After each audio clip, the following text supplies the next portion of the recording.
le caricaturiste Lars Vilks, menacé de mort, est décédé dans un accident de voiture.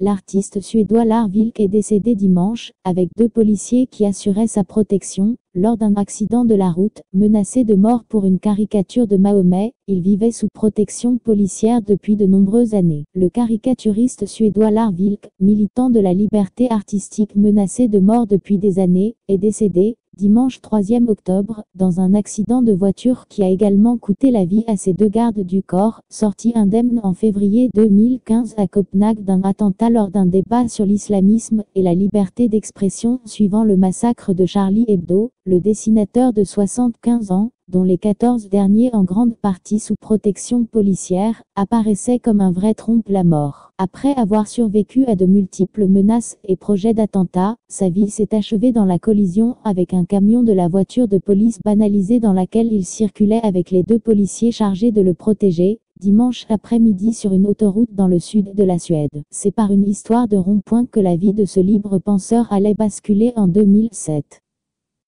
2 ans après les caricatures de Mahomet publiées par le quotidien danois Jylland-Posten, et la fureur du monde musulman à leur encontre, Lars Vilks signe des dessins où il représente Mahomet en chien de rond-point. Ce sujet étrange autant que provoquant, destiné à une exposition sur le thème des chiens, mêle la référence au journal danois et la vogue consistant alors à placer des chiens décoratifs au milieu des giratoires en Suède, finalement refusée par la galerie pour raison de sécurité. L'œuvre est publiée dans un journal local suédois, puis reprise en solidarité par plusieurs quotidiens du royaume. Appel au meurtre.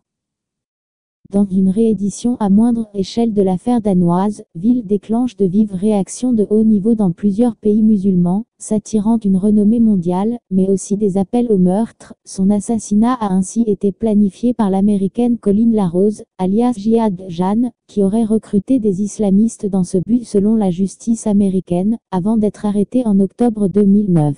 En mai 2010, 2 jeunes frères suédois d'origine kosovare tentent d'incendier sa maison avec des cocktails Molotov. Il ne s'y trouvait pas. En juin 2010, il prend un coup de tête lors d'un débat à l'université suédoise d'Uppsala qui tourne au pugilat. En septembre 2011, des centaines de personnes sont évacuées d'un bâtiment de Göteborg où est inaugurée la Biennale d'art contemporain. La police a de fortes raisons de croire que Lars Vilks va être attaqué et arrête 4 personnes. Connu jusqu'ici surtout pour une fascinante construction de bois et de pierre face à la mer sur la côte sud de la Suède, ce personnage controversé assurait prendre avec philosophie sa nouvelle vie sous protection. J'essaie de garder mon sang-froid. Le bon côté des choses, c'est que les gens qui en ont après moi sont probablement mal équipés, ce sont des amateurs, racontait-il ainsi à l'AFP il y a 11 ans. Chercher les limites.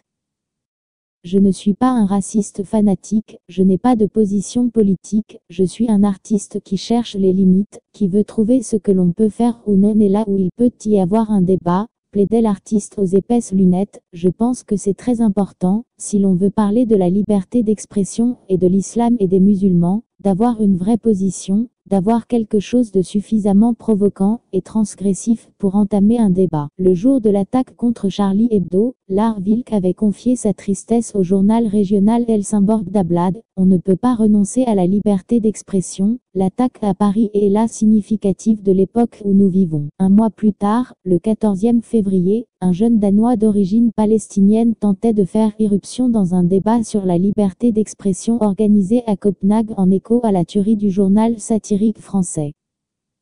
Vilks, tête d'affiche de la réunion avec l'ambassadeur de France, s'en était tiré indemne, mais un réalisateur danois de 55 ans avait été tué. L'assaillant était ensuite parvenu à tuer un gardien juif devant la synagogue de Copenhague, avant d'être abattu lors d'un face-à-face avec la police danoise.